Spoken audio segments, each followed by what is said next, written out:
বাগদা, গাইঘাটা, বনগাঁ উত্তর, বনগাঁ দক্ষিণ, এই 4টি বিধানসভা কেন্দ্র মূলত মতুয়াগড় বলা হয়। এখানে মতুয়াদের সংখ্যা অনেক বেশি। এই 4টি বিধানসভা কেন্দ্রে মোট 85,000 মতুয়া হিন্দুদের নাম বাদ দিল। এবং আমরা দেখেছি এর আগে প্রধানমন্ত্রীর কাছে মতুয়ারা নিঃস্বার্থে নাগরিকত্বর জন্য তারা আবেদন করেছিল এবং প্রধানমন্ত্রী তাদের আশ্বস্ত করেছিল। এইটুকু অধিকার পাওয়ার জন্য প্রধানমন্ত্রীর প্রতি তারা ভীষণ আনুগত্য স্বীকার করেছিল। আমরা দেখেছি 2021 সালের নির্বাচনে প্রধানমন্ত্রী তাদের ঘরে আসার জন্য মতুয়ারা দুহাত ভরে প্রধানমন্ত্রীর কথা মতো এই বিজেপিকে ভোট দিয়েছে। আজকে বিজেপি মতুয়াদের নাগরিকত্ব থেকে বাদ দিল।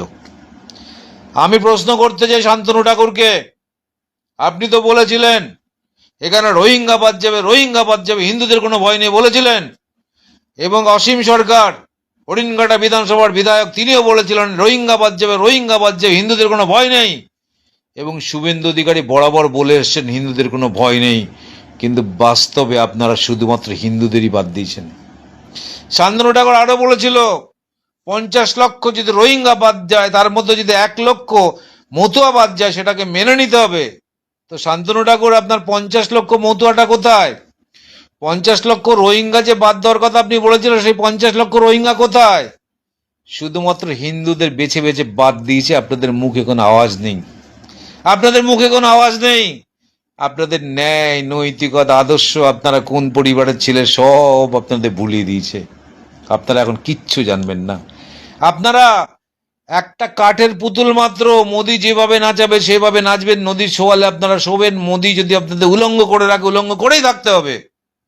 কেন কি আপনাদের কোনো নিজস্বতা বলে কিচ্ছু নেই।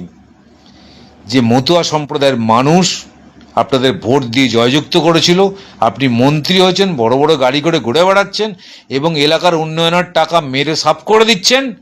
এই মতুয়ারা কিন্তু এবার জবাব দেবে। যে 85,000 মতুয়ার নাম আপনারা বাদ দিলেন, এই 85,000 মতুয়ার সঙ্গে প্রায় 85 কোটি আত্মীয় স্বজন ভাই বন্ধু আছে। তারা কেউ আপনাদের ভোট দেবে না, তারা কেউ আপনাদের ভোট দেবে না। তারা সিদ্ধান্ত নিয়েই ফেলেছে এই পশ্চিমবঙ্গ থেকে বিজেপিকে সাফ করে দেবে। অপেক্ষা করুন খালি।